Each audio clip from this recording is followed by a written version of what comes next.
last year we were camping in central Arizona during the wintertime, and we had unseasonably cold weather. We didn't expect snow, but we were wrong. We actually got snow during the day, and we were below freezing at night. And I bet you can probably guess what happened. This is especially embarrassing for me personally because I wrote a blog post about this, like, I don't even know how many years ago. And so I'm in this blog post telling people what they should do to prevent these kinds of things from happening, and didn't follow my own advice. And here we are, we're going, yep, we froze. Mm-hmm. We learned some lessons, and we are now better prepared to deal with cold weather the next time, and we wanted to share some tips with you. And keep in mind, we never camp in extreme cold. I mean, it was barely freezing that night. We're kind of allergic to cold. Yeah, we don't do cold real well, so. Yeah, we avoid cold if we can. So it was a double whammy that we froze while we were in an environment that we normally don't like that much. Mm-hmm. So here are some things that we want to share with you about camping in cold weather. One of the things is to know what kind of electrical power situation you're going to have wherever you're camping. Mm-hmm. At that place, we had a 50 amp hookup. Yeah. And you might be at some places with 30 amp. If you're hooked up, you might be running on a generator, or if you're boondocking, you might be out there with nothing. Except batteries. Right. And so you kind of need to know what options you're going to have based on what your electric supply is going to be. One of the things that you definitely want to do is try to keep as much warm air in and as much cold air out of your rig as possible. So if you have a bad seal or any of your caulking is cracked or whatever, you want to get that repaired before you enter those freezing cold temperatures. We love our roof vents in the summertime. They lit. They let? Yeah, they let. Yeah. Air in, sunlight in, hot air out. Yeah. Oh my gosh. Yeah. Yeah, so what do we want to do in the wintertime? In the with winter those vents? We want to plug them to keep the warm air in, right? Right. Those little puffy plugs. We have insulators. They're called insulators, and yeah, they fit right inside your vent, and they just kind of like pop in and they stay there by themselves, and they are very good at preventing all of that hot air that's rising inside your rig. It traps it from escaping through that vent. And they work well. Yes, they do. They do. For us personally, if we are in a colder spot, we're going to try to get out of that colder spot as soon as possible. But for other people, they might actually like it or need to stay somewhere that is super cold for an extended period of time for whatever reason. And for those people, they might think about adding skirting underneath their trailer so that the warm air that is under there can stay there instead of having cold breezes and, like snowstorms and blowing cold weather, kind of like cooling down the underside of the trailer as much as possible. Absolutely. We're so happy that our current rig has no carpet, and it is something that we said when we were shopping for our new rig that it was going to be a no deal, no go thing if it did have carpet.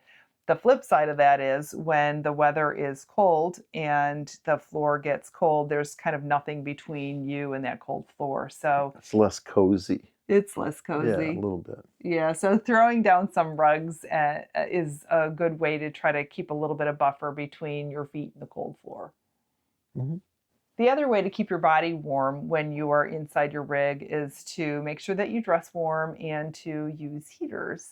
So for dressing warm, yep, we're always in sweatshirts and jeans and socks and slippers. But yeah, when I'm having my hot flash, then the sweatshirt comes off and, go through that thing until it gets cold again. And I gotta put the sweatshirt back on, which is a bummer, but oh well. It is what it is. That's what happens when you're dress getting for older. the season. Yes. That's what I said. That's right. And portable heaters are really nice when you want to heat a small space. particularly, I like heating the bathroom and closing the doors into the bathroom and kind of preheating the bathroom before taking a shower when it's really cold, especially if we don't have that hookup and we're not like running hot water continuously, just taking a nice hot, long, warm shower. But but space heaters are a really nice way to kind of keep you warm in your one little area. Especially if you have plug-in space heaters. Yes. The plug-ins are a lot more efficient. If you don't have that, the portable propane heaters are kind of nice. The one adverse effect of the propane heater is that the combustion um, generates moisture. So Yes. then you have more moisture in the air, and you have all the condensation going on in the windows and on the sides of the internal portions of the trailer. And Yeah. that's not good. You don't want moisture. You don't want No. that stuff. It leads to mold. It leads to The mold is bad for your rig and bad for your body. yeah. So yeah. If you do get condensation buildup, you should take a clean rag and just kind of wipe down your surfaces as much as possible and keep it as dry as possible and inside. maybe a dehumidifier or no, a dehumidifier, right? Yeah. Yes. So that would take the moisture out of the air and a lot less condensation on the windows, and that always helps. So yeah, it's one thing to do. Yeah, for sure. Yeah. Another reason that we prefer using electric heaters over propane heaters is the possibility of carbon monoxide poisoning from propane heaters. And so if we or you are going to use propane heaters, especially the little portable ones, you want to make sure that your alarm, your Carbon monoxide. Your carbon monoxide alarm is working properly. True. There's a reason that there isn't as big a threat of carbon monoxide poisoning when you're using your actual onboard propane heater compared to the portable little ones that you can stand inside your all trailer. the combustion is taking place outside of the trailer in the onboard one, so there's not as much risk of any carbon monoxide getting in the trailer, because basically you're just heating elements and then air is passing over these plenums and with a blower, and you don't have any combustion at all taking place inside the trailer versus a little portable propane heater that is actually, there's actual combustion inside the living area here. So yeah, it's different. But in every situation, no matter what, you always want to make sure that There's always a risk of that. Yeah. Your carbon monoxide alarm is working, no matter what. You want to monitor your temperatures inside and outside your rig, and you also want to monitor your humidity levels. And the reason that you want to do that is you want to be aware of how close you are to freezing and any kind of problem that might be ready to occur. The exterior storage areas are especially important in the places where your plumbing exists. Right. We've got a little weather sensor. It's actually a little thermometer that we have displayed on the wall of our trailer. We also have a remote sensor for that display that we usually keep outside in the summertime. We know what the temperature is inside versus the temperature outside. But during the winter, when it's below freezing, you can kind of take that sensor, instead of having it outside, just put it in one of the compartments below, and you can kind of monitor the temperature, see what the temps are running during the day, during the night. Kind of keep an eye on it. You know what you're dealing with. Right? Yes. There are 3 major ways that you can prevent freezing when it comes to like your tanks and your valves and your lines. We're lucky that we have a newer trailer, and this trailer has installed underneath the tanks like a heating element, a blanket that you can turn it on, and it will keep the temperatures in the tanks above freezing, well above freezing, and to keep that water, black tank, gray tank, fresh water tank, all that stuff from freezing. And that's a definite. Didn't Plus, we accidentally turn that on we this did. summer? What Yeah. happened? I forgot. I don't remember, but I remember looking up and seeing that it was on. I was wondering how much energy it robbed. It didn't seem to rob a whole lot of energy during the night because we didn't have a whole lot down on our batteries. So it doesn't take a whole lot of energy, and it will work off the batteries, which is something good to know. Yeah, that's really sure. good to know because usually we're boondocking. Right. So if we ever needed to heat those things because things started freezing up out there, we're not like, oh crap, we're not at an RV park where we've got, ample supply of electric power. Right. Yeah. Another way to protect your tanks is to put antifreeze in your gray and your black tanks. Not in your water tank. You don't want to do that. Fresh Right. water. Right. It's kind of a joke, but I know. you never know. There are such things as heated hoses, heated cables, heated pipe covers, and all of those are the kinds of things that you'd really want to invest in if you plan on spending a whole lot of time in below freezing temperatures. Some people live in climates where they winterize their rigs, but every once in a while they decide, hey, want to go somewhere, do something special, and use it while it's actually winterized. So there are a couple of things that you might want to consider if you decide that you want to do something like that. A workaround. Not A utilizing the actual plumbing that you've actually Right. put antifreeze in, actually, right? Right. If you want to use your toilets and your sinks and you're already winterized, all you need to do is flush with bottled water, but then also add additional antifreeze so that your ratio is still what it needs to be to make sure that that stuff is not freezing in your black and your gray tanks. You might want to just bring in jugs with some kind of a spigot so that you can have like running water inside your rig. Without utilizing the pressure, the actual water tank. Right. Well, you wouldn't be using the water tank because it's winterized. Sure. So it's pink water coming through. Yeah, we don't want that. No. One of the worst things that can happen is you want to get out of there and you can't because when it's that your engine won't start. Dang cold, you want to get out. Shouldn't be there to begin with. Right. So if your engine doesn't start, you're really messed up because you can't leave. So in order to make sure that you avoid that, you want to... You can plug in a block heater if you have that in your vehicle. Keeps your engine block warm so that it's easy to start. You can actually start it, because if it gets so cold that you can't even crank it over, then you've entered into a realm that we don't want any part of. A new realm. Good luck to you. Yeah, we don't. Yeah. So, not much to add there. Don't be there. Don't be there. And then also fuel supplements are important to make sure that your fuel keeps flowing in your engine. Sure. Keeps the water kind of separated from the fuel in the line, and you shouldn't plug anything up. Filters, lines. Should keep everything flowing nicely. Keep everything running. And get properly. on down the road to some warmer temperatures. Yeah.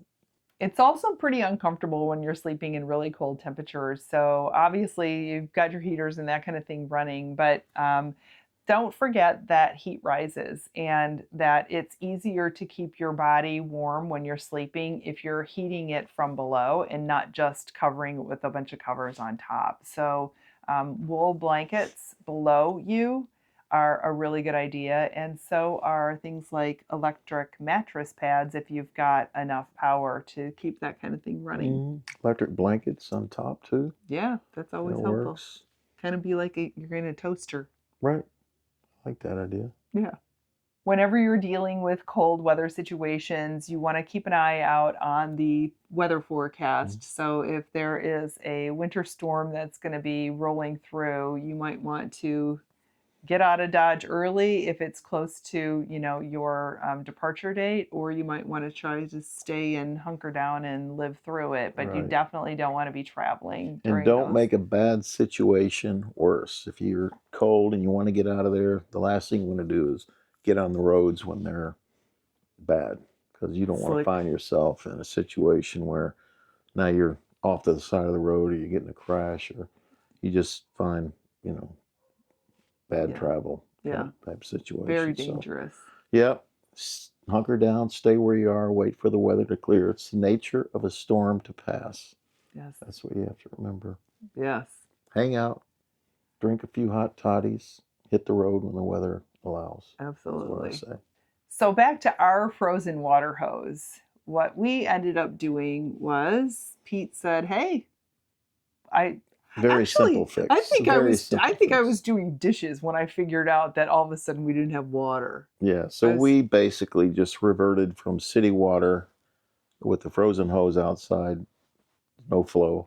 So we just reverted by flipping a switch to basically utilizing the water tank on the trailer and the plumbing in the trailer, and went back to basically dry camping mode, mm-hmm. which was simple. I mean, went from city mode, dry camping mode, and Oh, it was yeah. We're resolved used to pretty doing that easily. all the It's time, truthfully too, because we're boondockers and for the most part it was unusual for us to be in an RV park. So yeah, using our water pump and our freshwater tank is normal for us. Actually, when we go to an RV park, I think it is so funny. I go turn on water and it's just like there's water and it's not that like the sound of the pump that's pumping out of the tank. I forget that we are, not using a pump when you're hooked up to city pressure.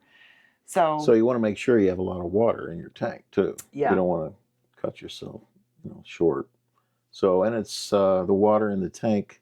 If you have a lot more, takes a lot longer to freeze the larger quantity of water in the freshwater tank.